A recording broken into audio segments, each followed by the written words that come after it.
Hermanubis' might? And the wielder of his power? Does he mean you? Professor, anything to say? The moon is right. I came here once before. He rescued me from the brink of death once, many years ago in the desert.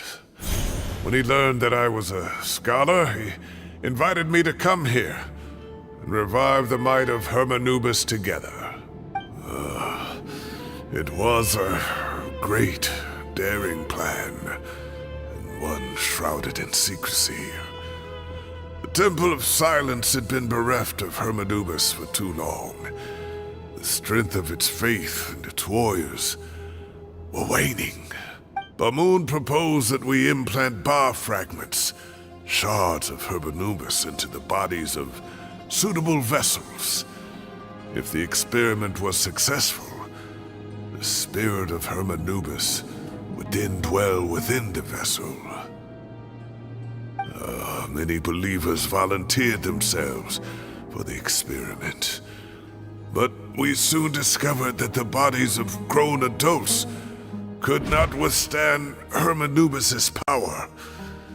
In the end, Bamoon offered his own adoptive grandson.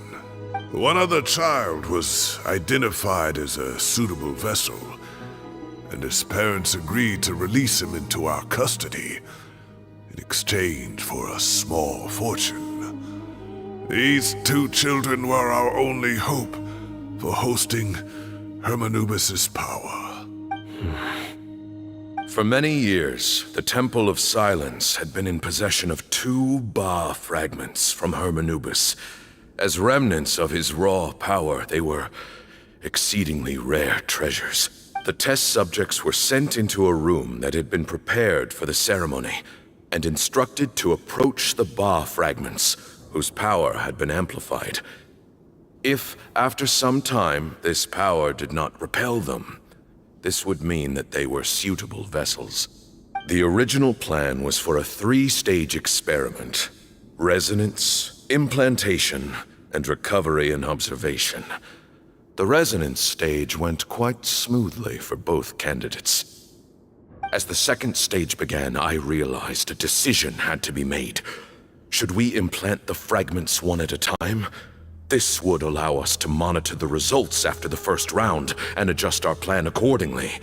Or alternatively, we could implant each fragment in a different vessel at the same time and compare their effects. But as I was deliberating, both Ba fragments suddenly became active.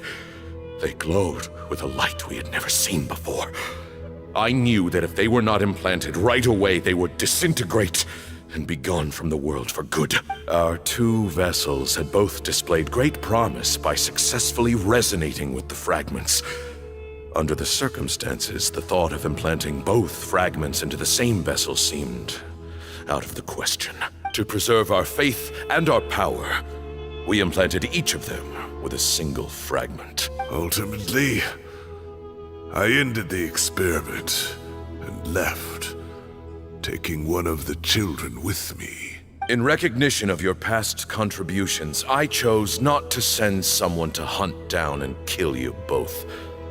Your lives were spared, but I have paid a great price for your betrayal ever since. I have always wanted to see you, Cyno. Losing you and your Ba fragment dealt us a devastating blow. We've been in decline ever since you left. I see. So that's how I gained my power.